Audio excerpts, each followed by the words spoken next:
1절부터 10절. 그는 허물과 죄로 죽었던 너희를 살리셨도다. 그때 너희는 그 가운데 생하여 이 세상 풍조를 따르고 공중의 권세 잡은 자를 따랐으니 곧 지금 불순종의 아들들 가운데서 역사하는 영이라. 전에는 우리도 다 그 가운데서 우리 육체의 욕심을 따라 지내며 육체의 마음이 원하는 것을 하여 다하던 이들과 같이 본질상 진노의 자녀이었더니 긍휼이 풍성하신 하나님이 우리를 사랑하신 그 큰 사랑을 인하여 허물로 죽은 우리를 그리스도와 함께 살리셨고 너희는 은혜로 구원을 받은 것이나 또 함께 일으키사 그리스도 예수 안에서 함께 하늘에 앉으시니 이는 그리스도 예수 안에서 우리에게 자비하심으로 그 은혜의 지극히 풍성함을 오는 여러 세대에 나타내려 하십니다. 너희는 그 은혜에 의하여 믿음으로 말미암아 구원을 받았으니 이것은 너희에게서 난 것이 아니요 하나님의 선물이라. 행위에서 난 것이 아니니 이는 누구든지 자랑하지 못하게 함이라. 우리는 그가 만드신 바라 그리스도 예수 안에서 선한 일을 위하여 지으심을 받은 자니 이 일은 하나님이 전에 예비하사 우리로 그 가운데서 행하게 하려 하심이니라. 아멘.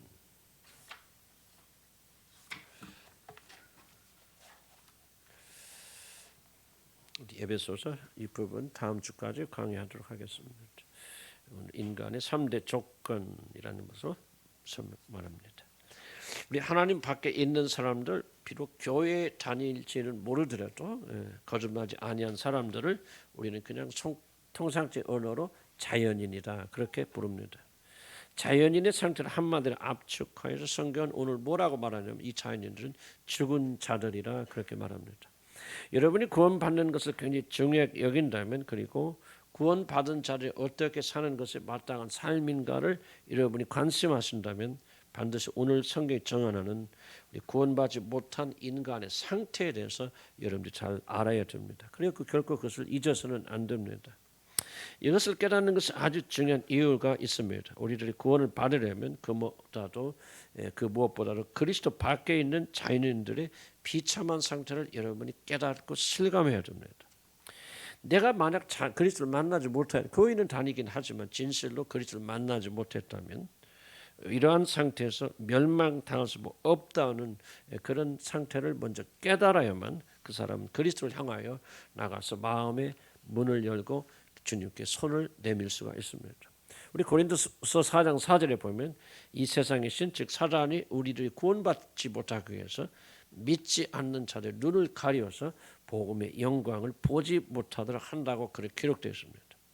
원수 사탄이 사람의 눈을 가로막아서 보지 못하도록 하는 것은 그 무엇보다도 거듭나기 이전의 자신의 상태 즉 그리스도 밖에 있는 자들이 얼마나 비참하고 얼마나 불쌍한 사람인가를 보지 못하도록 사단이 그들의 눈을 가려버립니다. 만약 그리스도 밖에 있는 자신이 얼마나 비참한 존재인가 그리고 자신이 처해 있는 이 공경을 여러분이 보지 못한다면 그 사람은 절대 구원의 필요를 느끼지 못할 것이고 구원의 필요를 느끼지 못하는 사람이 마음으로 그리스도께 나와서 구원을 받는 일은 결코 일어나지 않기 때문에 우리 원수 사탄은 우리들이 구원받는 그 찬란한 복음의 영광 속에 들어가지 못하도록 무엇보다도 여러분이 그리스도 밖에 있는 자들의 비참한 상태가 무엇인가를 보지 못하도록 말합니다. 그래서 여러분들이 어떤 필요에 따라서 이 자리에 앉아 있을 수 있고 하나님 믿으면 축복을 주신다 건강을 위해서 행복을 위해서 여러분 앉아 있을 수 있지만은 그렇게 눈이 가려진 자는 결코 구원에 이르는 믿음을 가지지 못하고 교회 다니다가 불행히 또 지옥에 가게 되어집니다.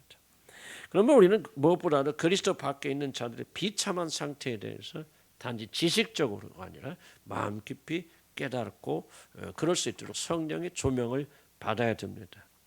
그리스도 밖에 있는 사람들의 상태, 즉 교회에 아예 안 다니거나 또는 교회를 다니긴 다니지만 여전히 거듭나지 못하고 그리스도 밖에 있는 자연인들이 어떤 상태에 있는 존재라고 성경이 말하고 있습니까? 1절에 이렇게 말합니다. 그런 허물과 죄로 죽었던 너희를 살리셨도다. 그리스도 밖에 있는 인간의 총체적 상태는 죽었다는 이 한마디에 담겨져 있습니다. 그리스도 밖에 있는 자들, 하나님을 알지 못한 자들의 모든 상태는 한마디로 죽은 자들입니다. 죽었다는 말은 물론 영적으로 죽었다는 말입니다. 이것은 윤리적 도덕적으로 죽었다 실패했다는 그런 뜻이 아닙니다. 우리는 이것을 잘못 이해해서 하나님을 믿지 않는 자들은, 죽은 자들은 매일 나쁜 짓만 하고 도둑질하고 때리고 또 학교 가면 왕따 시키고 폭력을 행사하고 매일 이 남자 저 남자 품에 안겨서 방탕한 사람들 술만 먹고 춤추러 다니기만 하고 못된 짓만 하는 그런 사람들이라고 그렇게 생각합니다. 바로 이런 오해 때문에 과거에는 그런 죄를 지었지만 교회 단인들은 그런 일이 멈춘 사람들이 있다면 자기 자신이 바로 그것 때문에 하나님의 자녀가 되었다고 착각하는 경우가 적지 않습니다. 그럼 불행히도 이것은 구원을 철저하게 잘못 이해한 경우입니다. 죽어있다는 말은 살아있다는 말의 반대말입니다. 그리고 살아있다는 말은 단지 살아서 내가 숨을 쉰다는 그런 뜻이 아니라 활발하게 활동한다는 그런 뜻입니다. 무엇을 하면서도 비실비실한 사람에게 우리는 흔히 이렇게 말합니다. 아니 이 사람이 도대체 사는 거야 죽은 거야? 우리 그렇게 말을 합니다. 숨은 쉬지만 적극적으로 활동하지 못한다고 하는 것입니다. 적극적으로 그는 어떤 열정을 보여주지 못하는 것입니다. 그런데 평소에는 죽은 사람 아무 매가기도 없고 그냥 힘이 없던 사람이 자기가 좋아하는 어떤 주제가 나오고 일이 나오면 언제 그랬냐는 듯이 열정적으로 이야기하고 토론하는 사람들이 있습니다. 그럴 때 뭐라고 말합니까? 아니 이 사람 목에 죽은 줄 알았는데 살아있네. 우리 그렇게 말하지 않습니까? 우리는 살았다는 말은 어떤 일에 대해서 우리가 적극적이고 활동적이고 그것에 대해서 헌신적이고 그리고 그것에 목숨을 거는 것을 가리켜 그 사람은 살았다 그렇게 말합니다. 죽었다는 말은 반대로 그것에 대한 열정이 없고 맛이 못해서 무엇을 하고 하면서도 기쁨이 없고 다른 것을 할 때는 보람이 생기고 의미가 생기고 힘이 생기지만 이 일을 하면은 그냥 그런 힘은 다 사라져버리고 맛이 못해서 그렇게 하는 것을 가리켜서 성경은 죽었다라고 그렇게 말합니다. 우리 거듭나지 아니한 사들의 특징은 뭐냐? 교회 다니긴 다니지만 하나님에 대해서 열정적이지 않습니다. 하나님을 섬기는 일이 그렇게 기쁘지 않습니다. 여러분 일생에 가장 기쁜 일이 무엇입니까? 나는 가장 즐거운 시간이 기도하는 시간입니다.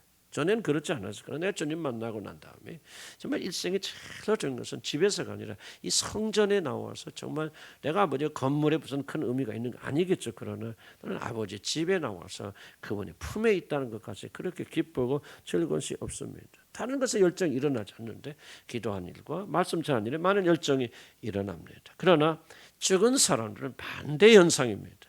하나님의 말씀을 알아듣지 못합니다. 설교 말씀이 재미가 없습니다. 설교 시간에 졸거나 그렇지 않으면 다른 거 생각합니다. 하나님께 헌금하고 드리는 거 굉장히 아깝습니다. 교회 나가서 기도하는 시간 차라리 다른 것을 하지 너무나도 아깝습니다. 그런데 그런 사람이 다른 이야기 할 때는 막 살아납니다. 돈 이야기, 집 사는 이야기, 어디 땅에 올랐다 내렸다 정말 열정적이 되어지고 정치 이야기하면 그냥 죽었던 사람이 그냥 새롭게 막 새싹같이 살아납니다. 그러나 하나님이 이야기할 때는 그냥 별로 고개로 숙여지고 할 말이 별로 없습니다. 별로 관심도 없고 열정이 없고 기쁨이 없습니다. 사랑하는 여러분, 바로 이것은 하나님을 알지 못하는 자 그리스도 밖에 있는 자들에 대한 묘사입니다. 교회를 다니느냐 아니느냐 그걸 죽었다 살았다 그렇게 말하는 것은 아니고 열정이 있느냐 힘이 있느냐 에너지가 있느냐 그런 것에 대한 그런 묘사입니다.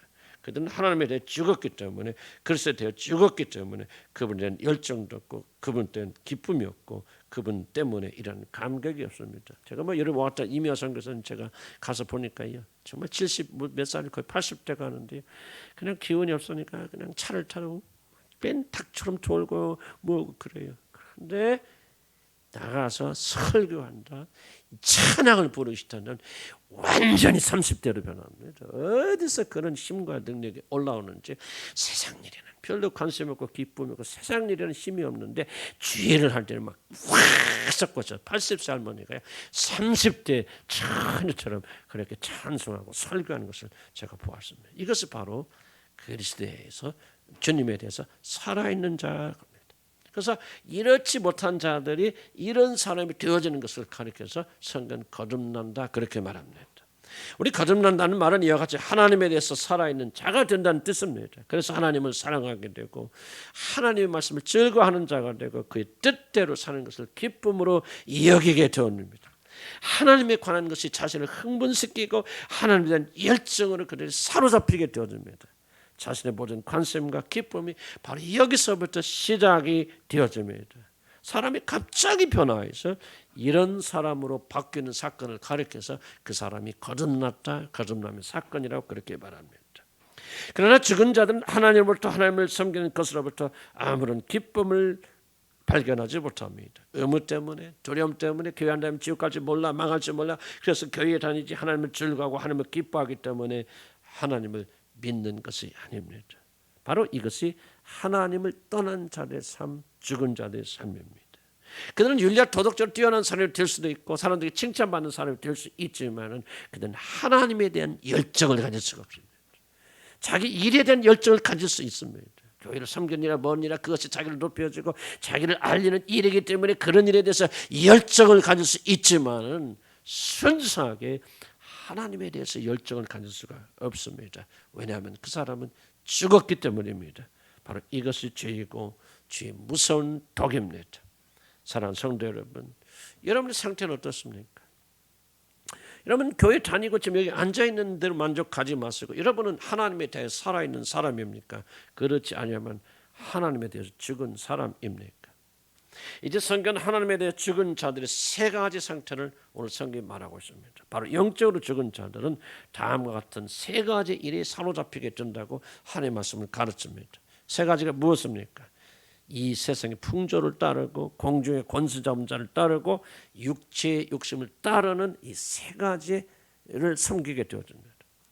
여러분이 죽었는지 살았는지 무엇으로 압니까? 내가 거듭나서 하나님의 자녀인지 그렇지 않으면 세상에 속한 자인가 무엇으로 알 수 있습니까? 이런 주일마다 이런 교회에 오기 때문에 의정부까지 찾아오시니까 이런 거듭난 하나님의 백성들입니까? 이 세 가지를 살펴보시기 바랍니다. 만약 여러분이 아직도 이 세 가지를 따르고 있다면 그것은 여러분이 아직 이 세상 사람이라는 증거입니다. 그 사람 반드시 거듭나서 새로운 존재들이 되어야 됩니다. 그런데 우리들이 이 세 가지가 무엇인가를 말하기 전에 성경이 따른다라고 하는 이 말의 의미를 저는 여러분들이 깨닫게 되기를 주님 축복합니다. 믿지 않은 자는 이 세 가지를 뭐합니까? 따릅니다. 이렇게 성경이 말합니다. 따른다는 말은 그것을 자발적으로 행한다는 의미입니다. 어쩔 수 없이 억지로가 아니라 그것을 즐거워하면서 자발적으로 이 세 가지 길을 따라가고 있다. 그런 뜻입니다. 내가 아직도 거듭나지 않은 자인으로서 영적으로 죽은 자인지 그렇지 않은 자인지 거듭난 사람인지를 무엇을 알 수 있습니까? 그것은 이 세 가지 영역에 대한 자발성입니다. 여러분 그것을 자발적으로 따르고 있습니까? 이 세 가지 영역을 여러분 자발적으로 즐거워하면서 그리고 뭐 교회 가면 이거 하면 안 되는데 그렇게 하지만 교회 끝나고 오면 다시 이 세 가지가 자연적으로 여러분이 살아나면서 여러분 누가 가르쳐 줄 것 없이 이 세 가지 길을 여러분이 자연스럽게 세상의 풍속을 따르고 그리고 불순종하게 되어지고 아버지 그리고 여러분 세 가지 나머지 이 부분을 여러분 따라가는 그런 사람입니까? 그렇지 않으면은 이 세 가지 길을 나는 싫어하는데 미워하는데 때때로 육신이 약해서 넘어지는 그런 실수를 하고 계십니까? 바로 이것이 그리스도인인지 아닌지를 갈라주는 중요한 기준이 되어집니다. 어떤 이들은 이 세 가지를 굉장히 싫어하지만 정말 이렇게 되기를 원치 않지만은 그런 어쩌다가 넘어지는 경우들이 많이 있습니다. 거듭나서 하나님의 영이 거하는 자임에도 불구하고 옛날의 습관에 따라서 세상의 풍조를 따르고 불순종을 하게 되고 욕심을 부릴 때가 있습니다. 그러나 거듭난 자들이 그러한 죄를 지으면 이제 한없이 하나는 부끄러움과 실패의식과 좌절감이 자기 안에서 일어나게 되어집니다. 정말 나는 정말 이런 사람인가? 나 같은 사람이 어찌 구원받은 사람이라고 그렇게 말할 수 있단 말인가? 내가 정말 하나님을 알고 하나님 따라가는 자들이라면 어찌 이런 실패를 거듭할 수 있을까라고 그들은 애통해합니다. 성령의 꾸짖으심이 있습니다. 그래서 그는 결국 회개하고 그리고 그 길을 다시 돌아와서 하나님의 기뻐하시는 길로 걸어가게 되어집니다. 하나님의 뜻대로 하는 근심은 후회할 것이 없는 구원에 이르게 하는 회개를 이루는 것이라고 고린도후서 7장 10절에 말씀하고 있습니다. 이 절망이 성령께서 가져다 주시는 후회가 부끄러움이 그를 회개케 하고 회개가 다시 그 사람을 회복시켜 줍니다. 그리고 이 사람은 그런 과정을 통하여 결국은 성장하고 자라게 되어집니다. 거듭났지만 육신의 연약함 때문에 넘어지는 사람은 그런 실패도 계속 그 사람들은 넘어지면서도 성장하게 되어집니다. 그래서 그 사람을 괴롭히던 죄는 점점점 세력을 잃고 언젠가는 그 사람 안에서 영원히 사라지게 되는 것입니다. 거듭난 사람은 넘어지지 결코 그 악한 길을 즐거이 따르지 않습니다. 다시 한번 강조합니다. 거듭난 사람은 넘어지지 결코 그 악한 길을 즐거이 따르지 않습니다. 그것을 즐길 수 없고 그러한 것을 통하여 만족을 누릴 수가 없습니다. 그러나 세상 사람들은 그 길을 따라갑니다. 지속적으로 그쪽으로 걸어가게 되어집니다. 주일날 교회에 와서는 그때만 잠깐 이쪽 생각하지만 교회를 떠나는 순간 그는 자연스럽게 세상의 길로 나가게 되어집니다. 조금 회개한다고 이게 죄라고 눈물을 조금 찔끔찔끔 흘리기도 하고 내가 그런 일 해서는 안 되겠다 마음에 후회도 하지만 그러나 여전히 지남철 자석처럼 다시 그쪽을 향해 달라붙게 되어집니다. 이것이 거듭나지 않은 세상에 속한 사람들의 특징입니다. 자, 그렇다면 이제 영적으로 죽은 자들이 따른 세 가지 길이 도대체 무엇입니까? 거듭나지 않은 자들은 어떤 세 가지 길을 따르고 있습니까? 라고 하는 질문을 던져야 됩니다. 그들은 세상의 풍속을 따르고 공중의 권세 잡은 자를 따르고 자신의 마음의 욕심을 따라 산다고 성경이 말합니다. 그들은 무엇보다도 먼저 세상의 풍속을 좇습니다.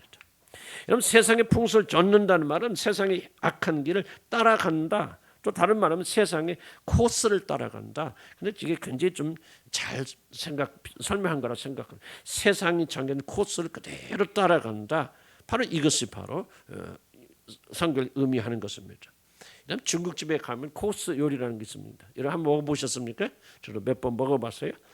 정말 근데 중국집에 가면은 이제 정해진 코스에 따라서 이제 맛있는 음식들이 여러 가지가 참 나옵니다. 뭐 8가지 나온 데고 10가지 나온 데도 있고 더 비싼 거 뭐 20가지가 나온 데도 있겠죠. 그런데 재미있는 것은 중국집의 코스를 꼭 잘 알아두시기 바랍니다. 맛없는 순서로 시작해서 가장 맛있는 것이 제일 늦게 나옵니다. 맞죠, 여러분들?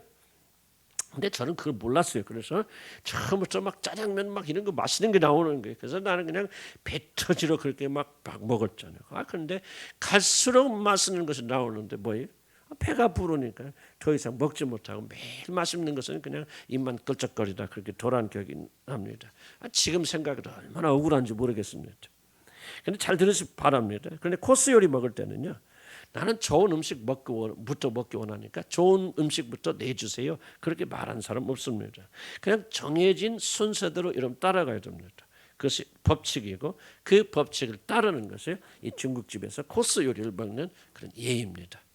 이와 같이 정해진 코스를 그대로 따라가는 것 바로 이것이 코스를 따른다. 세상의 풍속을 쫓아간다는 뜻입니다. 이런 골프 경기를 할 때도 그냥 그 코스를 따라가야 됩니다. 그래서 선수들은 아무런 그런 반항이 없어요. 그냥 코스를 따라서 정해진 코스를 갑니다. 절대 그 코스를 거스르지 않습니다. 저항하지 않습니다. 자, 성경이 영적으로 죽은 자들은 세상 풍습을 좇는 자들이라고 말했을 때 도대체 무엇을 의미한다고 생각하십니까?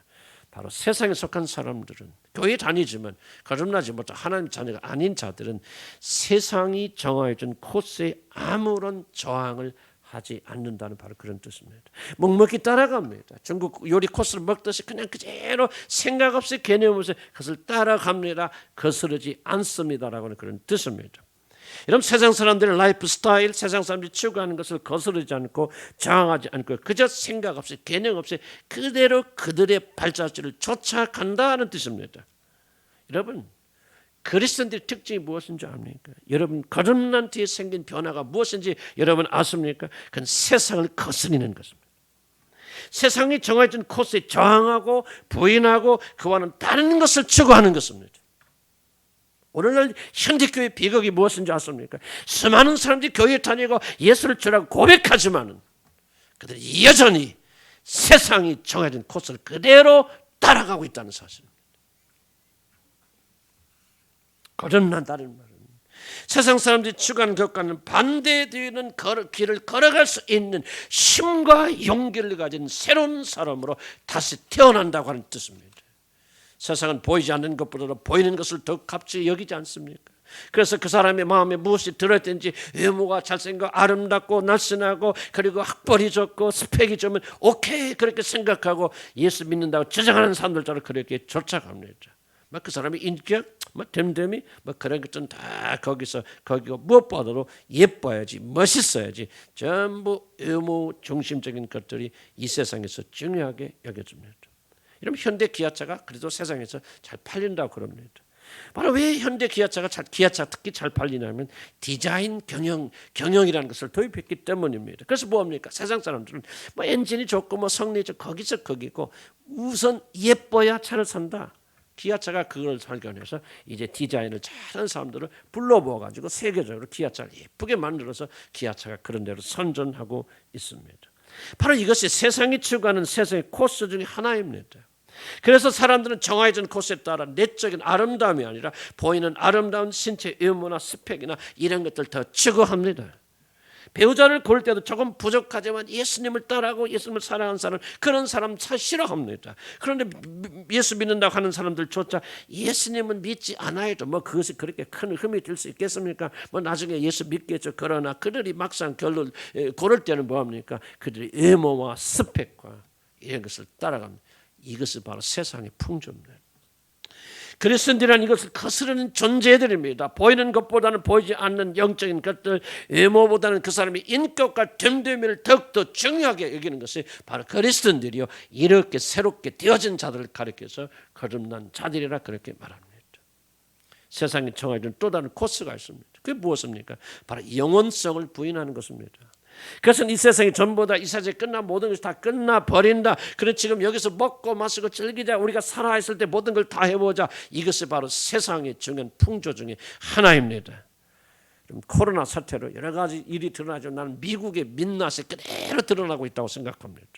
그런데 이제 미국은 코로나가 진정되는 것이 아니라 더욱더 확장되고 있습니다. 그래서 이제 하루에 확진자가 매일 5만 명이 코로나 환자가 일어났는데 이제 전문가 파우치만 대표자의 말을 들으면은 이제 10만 명이 돌파, 매일 10만 명의 사람들이 이 코로나에 감염될 날이 머지않았다. 그렇게 말하고 있습니다. 그런데 미국이 이렇게 코로나가 확장되는 그런 정말 중요한 이유가 있습니다. 그것은 뭐냐? 그들이 자세입니다. 죽으면 끝이라. 뭘 코로나로 죽으나 뭐로 죽으나 다 죽는 건 마찬가지 아닌가. 어차피 죽을 일이 운명이라면 뭐 자동차에 치여 죽거나 코로나 병에 걸려서 죽거나 무엇이 다르겠느냐. 그러니 살아있을 때 먹고 마시고 즐기자. 미국 가시면 처음부터 완전히 파티입니다.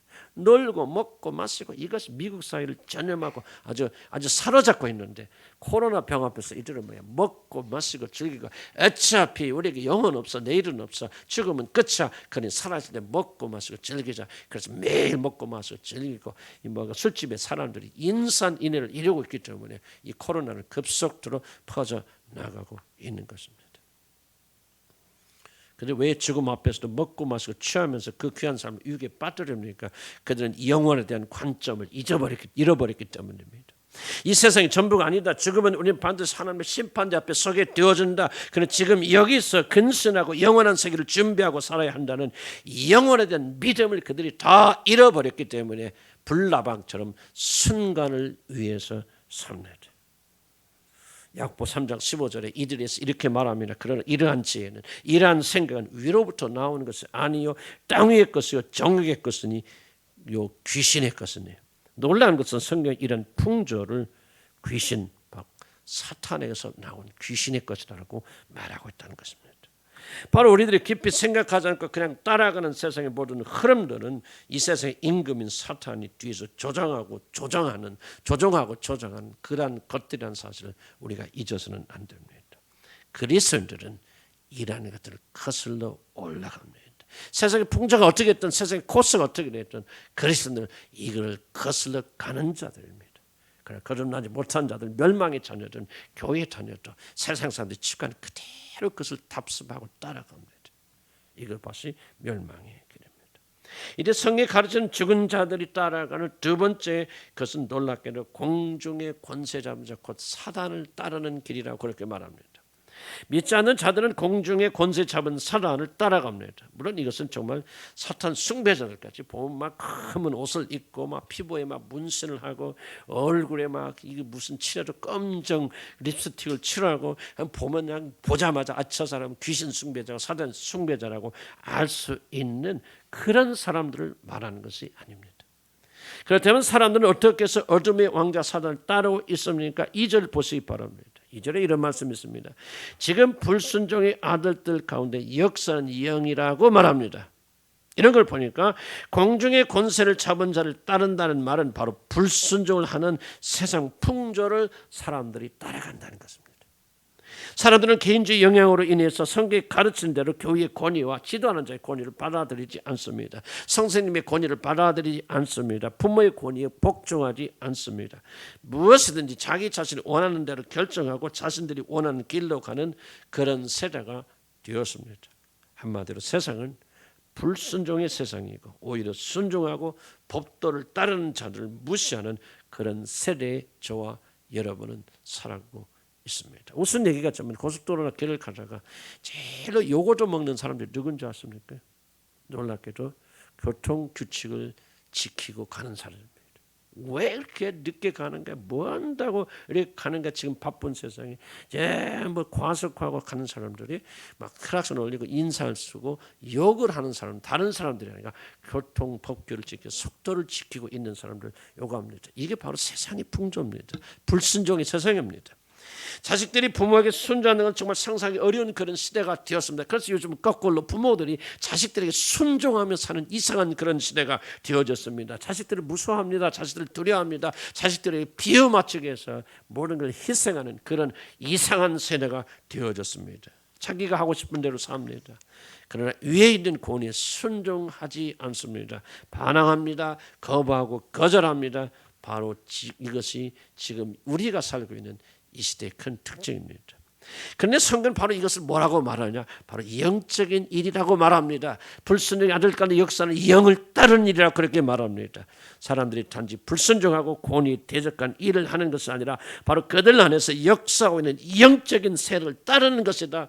영적인 세력이 역사하고 있기 때문에 사람들이 그렇게 불순종의 일을 한다라고 말하는 것입니다. 세상 사람들이 괜히 하나님께 대해서 불순종하고 그의 법도의 말씀을 거역하고 무시하는 것이 아닙니다. 예수를 괜히 무시하는 것이 아닙니다. 믿는 자들이 괜히 권위를 무시하고 부모를 거역하는 그런 것이 아닙니다. 바로 그것은 이 세상에 역사하는 불순종의 영들을 그들이 따르고 있기 때문이라고 오늘 성경이 우리에게 증언하고 있는 것입니다. 저는 이것을 실감하는 것을 저는 몇 년 전에 우리 교회에서 경험하였습니다. 우리 주일학 학생 중 하나가 얼마나 반항이 심하고요, 아주 대적하고 소리를 지르고 또 파괴하고 정말 그 아이를 볼 때마다 안타까웠습니다. 제가 소리가 크거든요. 소리를 질러서 협박을 해도 안 되고 달래도 안 되고 정말 교회 와서 또 집에서도 교회 와가지고 매일 반항하고 대적합니다. 때로는 정말 죄송한 표현이지만 실수한 아이처럼 소리를 지르고 발을 구르고 뒤집어지는데 정말 저도 어떻게 해볼 수가 없고 선생님들이 정말 저한테 와서 하소연합니다. 이 아이에 아무것도 할 수가 없습니다. 어느 주일 오후 그날 역시 이 아이는 소리를 지르고 대들고 정말 여기서 말하는 불순종의 영에 사로잡힌 그런 아이 같았습니다. 그래서 저는 성령님의 이끄심을 받아서 인도하심이 있다고 생각이 되어집니다. 그 아이를 붙잡고 제가 발을 꼭 껴안고 30분을 실갱이 하면서 그 아이 안에 있는 이 영을 대적하고 그 영을 쫓아냈습니다. 그러자 그 아이는 막 울기 시작했고 그리고 막 기침하고 토해내기 시작했습니다. 저는 좀 왜 그럴까 처음엔 잘 이해 못했어요. 그런데 그 아이는 그때부터 판이하게 달라지기 시작했어요. 물론 다른 일도 있고 부모의 변화도 있고 기도도 있고 다 있습니다. 그런데 제가 지켜볼 때는 그 순간부터 이 아이는 판이하게 달라졌습니다.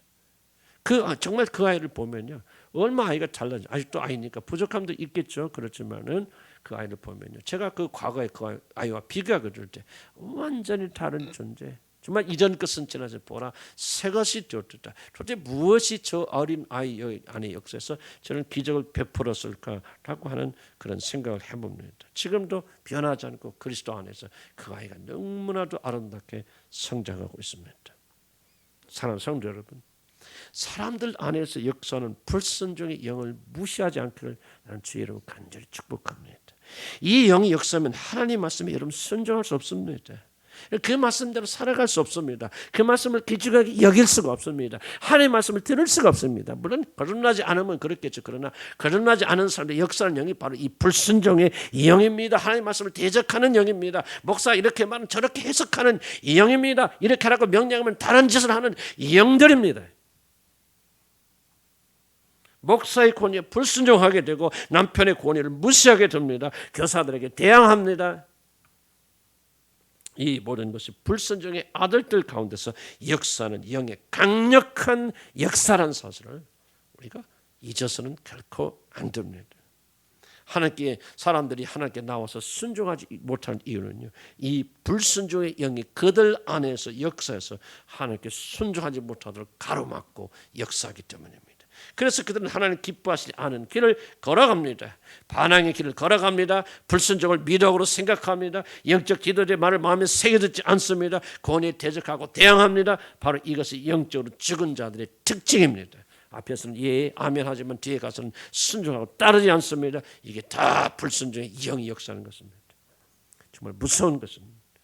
단지 이러한 행동들이 덕스럽지 못할 뿐만 아니라 이것은 공중의 권세에 잡은 사탄을 따르는 것이라는 사실입니다. 여러분은 공중의 권세 잡은 이 사단을, 이 약한 영들을 따르고 싶습니까? 진지하게 우리들이 한번 질문을 던져볼 필요가 있습니다. 구원받지 못한 자들의 세 번째 특징이 무엇입니까? 그것은 바로 3절 육체의 욕심을 따라 지내며 자신이 마음이 원하는 대로 내 멋대로 사는 삶을 사는 것이라고 말합니다. 3절 봅시다. 전에는 우리도 다 그 가운데 육체의 욕심을 따라 지내며 육체의 마음이 원하는 것을 하여. 이것이 바로 죽은 사람들의 세 번째 특징입니다. 구원받지 못한 자의 특징이 무엇입니까? 바로 육체의 욕심을 따라 사는 삶, 육체와 마음이 원하는 것을 자발적으로 따라가는 삶, 자기 자신이 원하고 육신이 원하는 것을 행하는 것을 기쁨으로 삼는 자를, 한마디로 자기가 하고 싶은 대로 하는 삶을 사는 것, 바로 이것이 하나님을 믿지 않는 자들의 아주 전형적인 그런 삶입니다. 사람들은 이것을 자유라고 생각합니다. 내가 하고 싶은 대로 하면서 사는 것이야말로 내가 존재하는 이유이고, 그렇게 살 때 난 가장 행복한 삶을 사는 것이라고 사람들이 그렇게 생각합니다. 그래서 우리들은 흔히 이렇게 말합니다. 그냥 눈치 보지 말고 자기 하고 싶은 그대로 사세요 라고 그렇게 말합니다. 이것이 행복이라고 말합니다. 물론 이 말 자체가 틀린 말은 아닐 것입니다. 그런데 우리들이 잊은 것이 하나가 있습니다. 바로 자신이 따르고 싶어하는 자신의 마음은 그대로 살면 가장 행복한 것 같고 가장 좋을 것 같지만, 여러분이 따르고 싶어하고 여러분이 하고 싶은 대로 하고 싶은 여러분의 마음은 죄로 인하여 심하게 부패되었다는 사실입니다. 우리들 차를 타고 갈 때 뭐를 봅니까? 내비를 따라서 갑니다. 내비가 가라는 대로 막 갑니다. 그래서 내비가 가는 대로 순종하지 않고 우리가 불순종하게 되면 어디로 갑니까? 잘못된 길로 갑니다. 그러나 만약 내비가 고장 났을 때는 다릅니다. 내비가 고장났을 때는 내비가 가라는 대로 가게 되면 바닷가로 들어가게 되었습니다. 정상일 때는 문제가 없습니다. 그러나 고장났을 때는 결코 그가 인도하는 것이 좋은 것이 되지 못합니다. 아무리 자기 자신이 원하는 대로 하는 것이, 자신의 마음을 따라 사는 것이 정당하다 할지라도 그 마음이 고장났다면 그것은 큰 문제입니다. 인간들의 마음은 죄로 인해서 부서졌기 때문에 자신의 욕심에 따라 산다는 것, 즉 자신이 하고 싶은 대로 사는 것까지 큰 문제가 없습니다. 자신의 마음이 원하는 대로 한다면 굉장히 파괴적인 일들이 일어납니다. 왜? 여러분이 생각할 때 가장 정상적인, 아무런 문제가 없다고 생각한 여러분의 마음은 심하게 파괴되어져 있기 때문에 그렇습니다. 앞에서 말한 대로 인간은 하나님에 대해 죽었기 때문에 거듭나지 않은 인간의 마음이란 사실 하나님을 대적하는 마음이고, 만약 우리들이 그러한 마음에 따라서 산다면 우리는 결국 하나님을 대적하고 하나님을 거스리는 그런 삶을 살게 됩니다. 그러므로 우리 절대 믿어서는 안 될 한 가지가 있다면 그것은 바로 우리들의 마음입니다. 육신에 이끌려 자신의 욕심대로 사는 삶이란 단지 무엇을 여러분 많이 가지는 그런 욕심, 탐심이 아니라 하나님 눈치 보지 않고 양심을 무시하고 자신이 하고 싶은 대로 하는 삶, 이것을 가리킵니다. 우리가 무엇을 하고 싶어도 일반적인 양식이 있는 사람들은 다른 사람의 눈치를 살핍니다. 특히 거듭난 사람들은 무엇을 하든지 그것이 하나님이 보시기에 옳은 것인지 하나님 기뻐하시는 일인지 하나님의 눈치를 살피게 되어집니다. 그런데 그리스도 밖에 있는 자들은 결코 하나님을 의식하지 않고 하나님이 우리 마음에 심겨놓으신 양심의 소리에 절대 귀 기울이지 않습니다. 그저 내가 하고 싶으면 다 하게 됩니다. 그래서 자유라고 생각하고 내가 하고 싶은 것을 하지 못해서 몸살이 납니다. 내가 사고 싶은 것을 사지 못하고 가지고 싶은 것을 가지고 못해서 몸살이 일어나게 됩니다. 이것이 바로 죽은 자들의 전형적인 특징 중에 하나입니다. 여러분 기억하시는 대로 이스라엘 아합이라는 왕이 라봇이라는 사람의 포도원을 탐냈습니다. 너무나 좋은 포도원이니까 그걸 내가 좀 가져서 채소밭으로 만들어야 되겠다. 그런데 라봇은 자기 조상이 물려준 땅이라고 그것을 팔지 않습니다. 그래서 그것을 손에 넣을 때까지 이 아합 왕은 먹지도 않고 어린아이처럼 투정을 부리듯이 자신이 마음이 원하는 대로 무엇을 기필고 사든지 소유해야만 마음의 평안을 얻을 수 있다면은 이것이야말로 자신이 그리스도가 마음에 없는 그리스도 밖에 있는 자라고 하는 강력한 증거입니다. 한마디로 내 멋대로 사는 삶, 내가 하고 싶은 대로 하고 싶은 삶, 하나님을 인식하지 않고 내가 하고 싶은 대로 사는 삶을 가리켜서 성경은 육체의 욕심을 따라 사는 삶이라고 그렇게 규정합니다. 이것은 반드시 물질에 관련된 필요가 없습니다. 정욕적인 삶, 감각에 따른 사는 삶, 자신이 하고 싶은 것을 금하지 않는 삶, 내가 무엇을 원하는지 기필고 그것을 하고자 하는 그런 마음, 이것이 바로 전형적으로 영혼이 죽은 자들의 대표적인 마음입니다. 내 마음이 흐르는 대로 가고자 하는 것은 하나님이 없는 자들의 삶입니다. 마음이 끌리는 대로 살고자 하는 것은 여러분이 그리스도 밖에 있다는 증거입니다. 말씀을 맺습니다. 저는 오늘 하나님을 알지 못하는 자연인들의 상태에 대해서 여러분에게 말씀을 드렸습니다. 그들은 죽은 자들입니다. 그렇기 때문에 세상의 코스에 따라 자연스럽게 살고 놀랍게도 공중의 권세 잡은 자들 따라서 불순종하고 그리고 육신이 원하는 대로 자기 마음대로 사는 그런 삶 라이프 스타일을 산다고 말씀드렸습니다. 물론 시간에 한계가 있지만 그럼에도 불구하고 저는 여러분에게 복음을 제시하지 않고 오늘 문제점만을 나열하고 오늘 설교를 마치려고 합니다. 저는 그 이유가 있습니다. 나는 여러분이 그리스도 밖에 있는 상태에서 깊이 묵상하기를 난 원하기 때문입니다. 우리들은 그리스도 밖에 있는 자신의 비참한 상태에 대해서 깊이 알아보기 전에 너무 쉽게 구원에 대해서 생각하는 경향이 있습니다. 그러나 이것은 전혀 잘못된 것이라고 저는 생각합니다.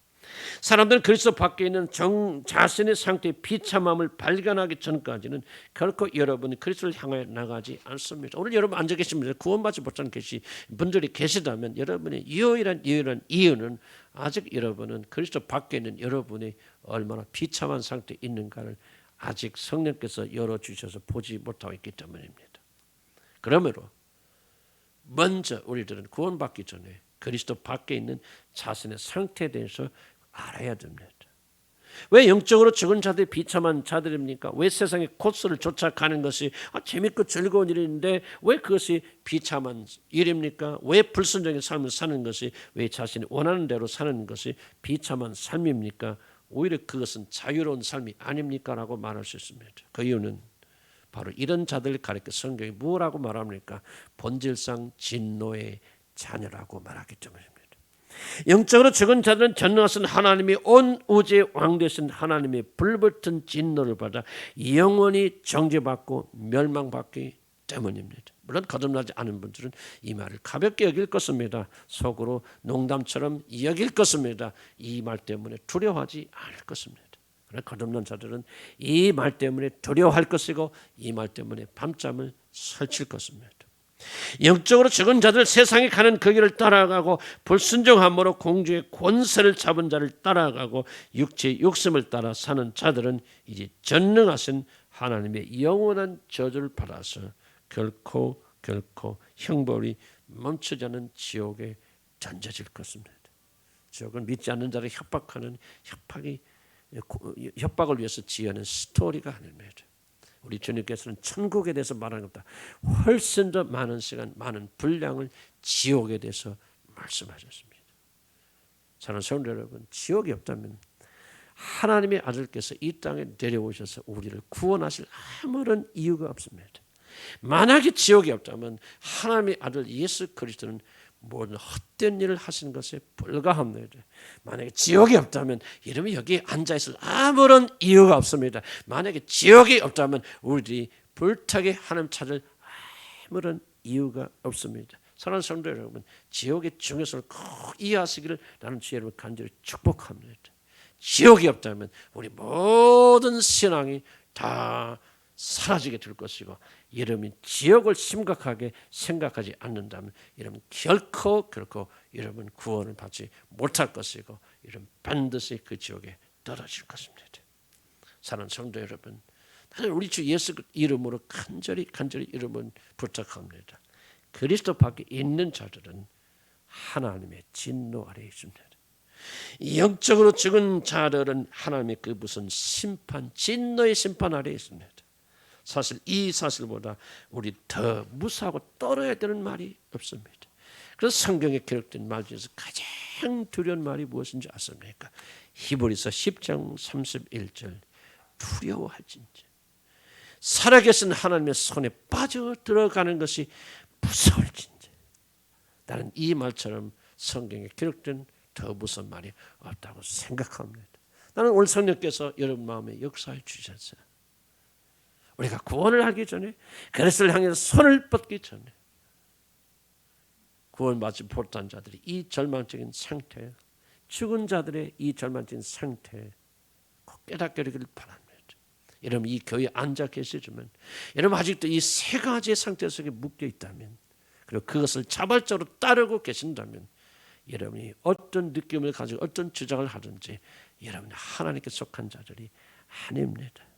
나는 목회자로서 이런 설교를 할 때마다 마음이 아픕니다. 왜 그런지 아십니까? 나는 여러분 중에 적지 않은 숫자들이 아직 지옥의 자녀들이라는 사실을 알기 때문입니다.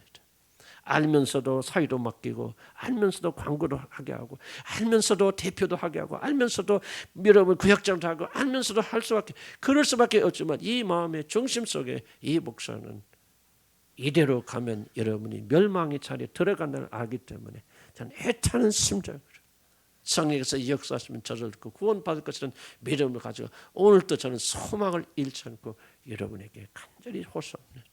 나는 여러분 가운데 한 번도 구원받지 못한 사람이 없기를 바랍니다. 또 그럴지도 모르겠습니다. 그럼 누가 합니까? 혹시라도 여러분 중에 단 한 명이라도 여러분이 아직 구원받지 못해서 이 절망적인 상태, 죽어있는 상태, 그래서 세상의 풍속들을 이런 주저없이 따라가고 아무런 가치 없이 따라가고, 그러한 것들이 주어지지 않은 것 때문에 고통하고 두려워하고 하나님에 대한 열정이 없고 죽은 그런 사람이 아닌지, 여러분 여전히 불순종하고 있는 사람들이 아닌지, 그리고 여러분이 여전히 여러분이 마음이 원하는 대로 따라가는 그런 사람들이 아닌지 깊이 깨닫게 되기를 주의 이름으로 간절히 축복합니다. 나는 이제 여러분을 주님의 몸 성찬 예식에 초청합니다. 물론 이 성찬 예식 구원 받은 사람이 참여할 수 있습니다. 나는 누가 누군지 모르기 때문에 다 허락합니다. 그럼 한번 생각해 보시기 바랍니다. 우리가 지금까지 말했던 이 모든 문제 해결은 딱 한 겁니다. 우리를 위해서 오셨고 죽으셨고, 그래서 자기 보배는 몸과 피를 흘려주신 예수 그리스도의 죽음 외에는 우리를 이 영원한 저주에서 건져주실 방법이 없고 건져주실 자가 없습니다. 저와 여러분 전에는 다 이와 같은 자들이었습니다. 단 한 명도 이런 상태에서 벗어났던 사람이 없습니다.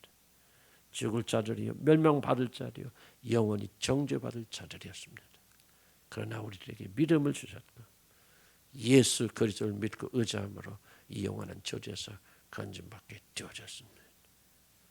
누구든지 주님 앞에 나면 살게 됩니다. 오늘 여러분의 마음을 겸손하게 내리시고 구원받고 하나님의 자녀라 할지라도 오늘 이 말씀 잘 기억하시고 진지하게, 정말 진지하게 단 한 번이라도 우리들의 영원한 운명에 대해서 생각해 보시고, 그리고 그 운명에서 건져질 것, 우리 주 예수 그리스도의 죽으심을 믿는 것밖에 없다는 이 사실을 믿을 때 오늘 여러분에게 구원이 임할 줄로 믿습니다. 기도하십시다.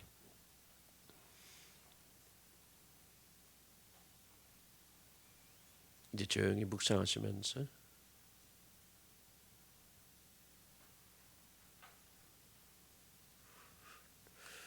것이 바랍니다. 예수 그리스도가 이 땅에 오셨고 그가 죽으셨다는 것이 무엇을 의미합니까? 우리가 지난 금요일에 배웠듯이 왜 성령이 오시면 이 세상을 책망하리라 말씀하십니다. 의에 대해서 죄에 대해서 무엇을 책망하신단 말입니까? 그분께서 십자가에서 죽으셨다는 말은 세상은 죄인들이라는 사실입니다.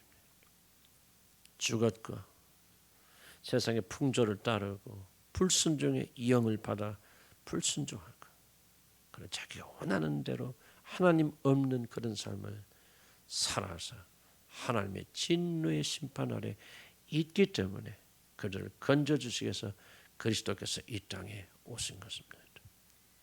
그가 오셨다는 사실이 뭘 의미합니까? 이 세상은 불의하다는 것, 이 세상은 죄와 허물로 죽었다는 것, 그리고 그들은 멸망당할 것이라는 것을 선포하는 것이 아닙니다. 우리는 이 성찬에 나올 때마다 무엇을 봅니까? 하나님의 무서운 심판을 봅니다. 하나님의 아들조차도 그가 우리를 위해 죄인 되었을 때 용납하지 아니하시고 십자가에서 처참하게 죽이신 하나님의 심판을 봅니다.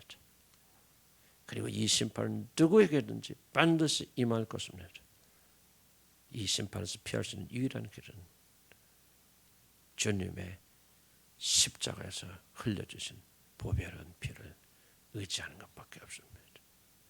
이사를 조용히 묵상하시면서 하나님 우리에게 선물하신 그리스도의 성찬에 동참하겠습니다.